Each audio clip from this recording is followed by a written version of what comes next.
Hi everybody, welcome back to another vlog, and this video is all about what difficulties we are facing nowadays while doing online classes, the voice of a principal or you could say a teacher, the truth behind school, and one good news announced yesterday night. The CM of UP, he announced schools are going to reopen soon, man. So people who are sitting at home, so you are coming back to school. And let's get started.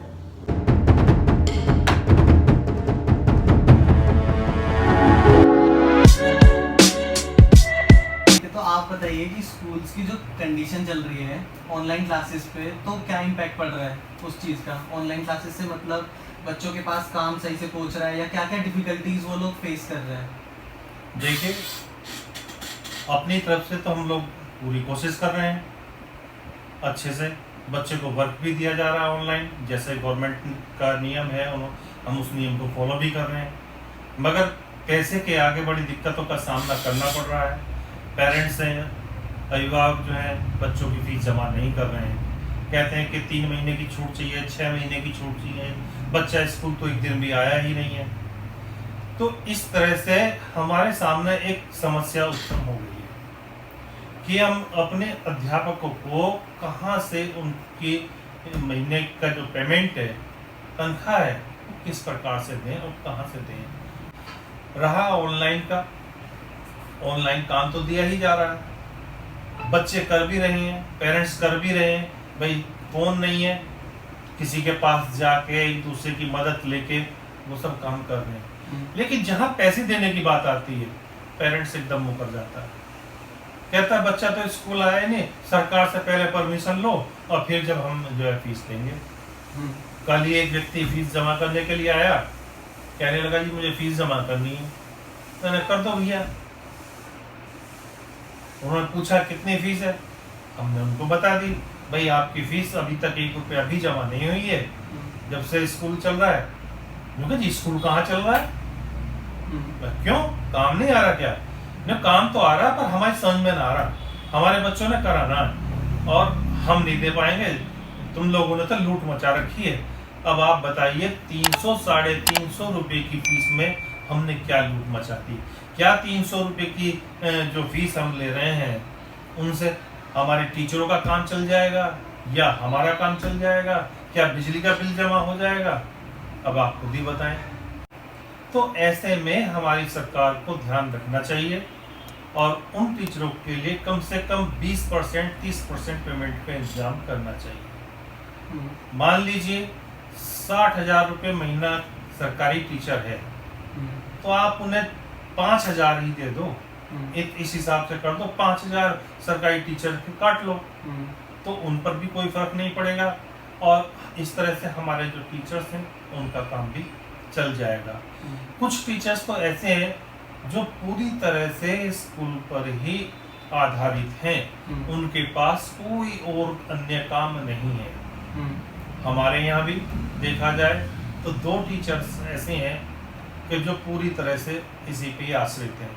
अगर उनको payment ना मिली तो वो मरने के अलावा उनके पास और कोई रास्ता नहीं होगा। इस वजह से हम जो है ऑनलाइन क्लास चला रहे हैं कि हम जो है आर्थिक रूप से या आंशिक रूप से उन लोगों की मदद कर सकें। स्कूल्स की जैसे जो पहले डेली इनकम हो रही थी, उससे बिजनेस पे इम्पैक्ट क्या पड़ा है कोविड-19 की वजह से? कोविड-19 की वजह से बहुत बड़ा इम्पैक्ट पड़ा है। तब तो ये था कि मनी है, चलती रहती थी, आती है जाती है, तो होता रहता था, मगर रुक जाने के कारण खर्चे बराबर हो गए और जो है काम कुछ अलग से हो नहीं पाया। कोविड-19 में जो है 2 महीने जो है हमारा लॉकडाउन रहा, लेकिन जो है पेरेंट्स जब पैसा ही देने को तैयार नहीं है, उन्होंने तो 6 महीने भी हो गए, अब भी कहते हैं लॉकडाउन की वजह से हमारी स्थिति बहुत ज़्यादा खराब है। सरकार को ऐसे में मदद के रूप में बिजली का बिल है वो माफ़ करना चाहिए था और अन्य बिल हैं वो कम करने चाहिए थी, किसानों के लिए करना चाहिए था, लेकिन किसी के लिए किया कुछ नहीं है। केवल दिखावा कि लोन ले लो, जो हमने इतने करोड़ की मदद कर दी, कहाँ है वो मदद, किसको क्या मिल गया। तो उसमें क्या है, इन्होंने लोन के रूप में पैसा दिया कि ब्याज जो है वो नहीं लिया जाएगा। अब वो तो लोन लेने की स्थिति में ही नहीं है, पहले तो उसको खाने की दिक्कत है। अब यहाँ पर है, देखने में आता है, चलो राशन की तरफ ही थोड़ा सा ध्यान में आपका घुमाना चाहता हूँ कि 50,000 का मोबाइल कान पर लगाकर 15 लाख की गाड़ी में बैठ के आदमी 5 अंगूठी हाथों में डाल के राशन लेने जा रहा है, तो वो कहाँ से गरीब है। लिहाजा आर्थिक दृष्टि के अनुसार जो हकीकत है, राशन कार्ड तो हो, सबका होना चाहिए, इससे क्या होता है, पारिवारिक सिजरा होता है। लेकिन जिसको वास्तव में राशन की जरूरत है, राशन केवल उसको भी मिलना चाहिए।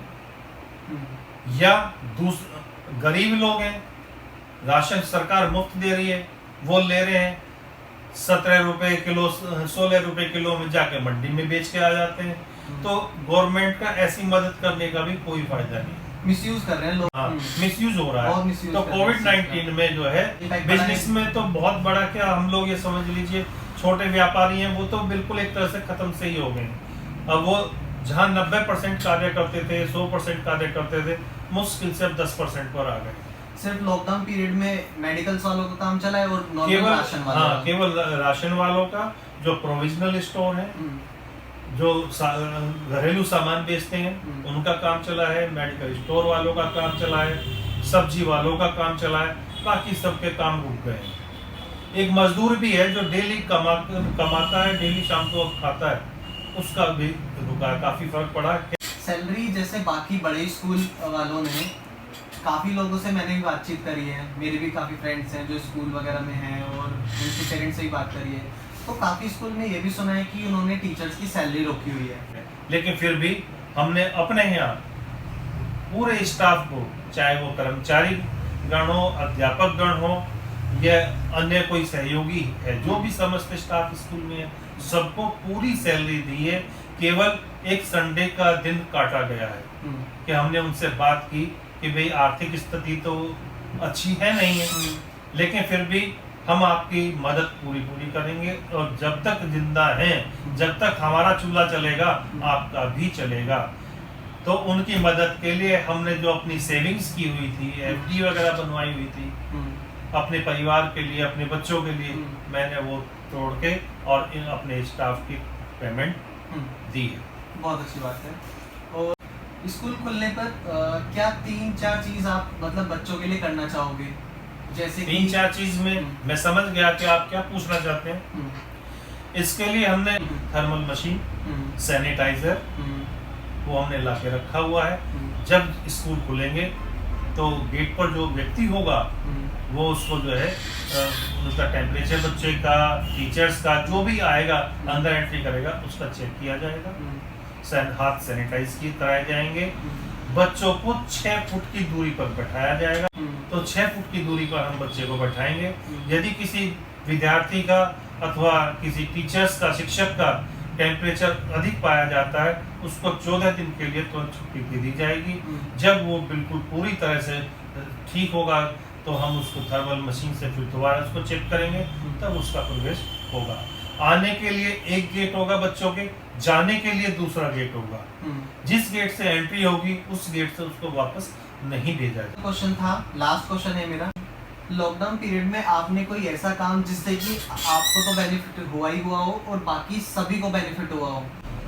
अपना शरीर जो है उसको एक्टिवेट रखने के लिए भी प्लांट्स लगा रहे हैं, उसमें लगे रहते हैं, जिससे हमारा शरीर खराब ना हो और हमारा ध्यान भी इस जो है लगा रहे, ना कि बेकार की बातों में जाए कि सोचे अभी तो हमारा काम नहीं चल रहा है, कोई टेंशन मतलब पैदा हो। उससे बचने के लिए भी और वातावरण शुद्ध करने के लिए भी ये प्लांट्स लगाए गए। ठीक है। और आपने देखे भी होंगे, बड़े अच्छे हो भी रहे हैं, काफी अच्छे हैं वो प्लांट जिनके बारे में हम बात कर रहे थे। कुछ भी नहीं था यहाँ पे, कुछ भी नहीं, और ये लॉकडाउन पीरियड में कितना अच्छा हो गया ये सब। ये और ये वाली बेल देखो कहाँ तक ऊपर तक जा रही है। रोजेस भी सब चीज़ के हैं, वो नींबू का पेड़ है, आम का पेड़ है, अमरूद का पेड़ है। देखिए, इस प्लांट्स को लगाने का कारण एक ये है, वायु को शुद्ध करना। हम जहाँ रह रहे हैं वहाँ की, कम से कम वहाँ की तो वायु शुद्ध हो, इसलिए ये प्लांट्स लगा रहे हैं। दूसरी बात, तो कोई भी एक वर्ड जो सबको बोलना चाहो इस लॉकडाउन पीरियड में, जिससे कि लोग ज़्यादा, मतलब तो पता ही है सब खुलने वाली है धीरे धीरे चीज़ें, और कैसे मतलब लोग अपने आप को अच्छे से मैनेज करें, और इस लॉकडाउन पीरियड में लोगों की हेल्थ पे भी बहुत ज़्यादा इम्पैक्ट पड़ रहा है, उसको कैसे ठीक करें? देखिए, अब मास्क जो है वो तो बहुत जरूरी है, लगाना ही चाहिए। ये कोरोना भी नहीं होता तो भी लगाना चाहिए था, क्योंकि जब हम लोग आपस में बात करते हैं तो बात करते करते मुंह की हवा दूसरे के मुंह तक जाती है, सांस तक जाती है, दूसरे की अपने तक आती है। ये तो एक नेचुरल चीज है, बचाव के लिए बहुत जरूरी है, होना ही चाहिए इसका। बाकी जितना हो सके कम से कम घर से बाहर निकलें, बहुत ही आवश्यक हो तो निकलें, अन्यथा अपने घर पर ही रहें, क्योंकि हम घर तो कोरोना बाहर। जय हिंद, जय Bharat. Guys, I have one question for you. What written on my t-shirt? If you know the name, then tell me in the comment section. I'll take your name and announcing in my next vlog. Bye bye. Do it now.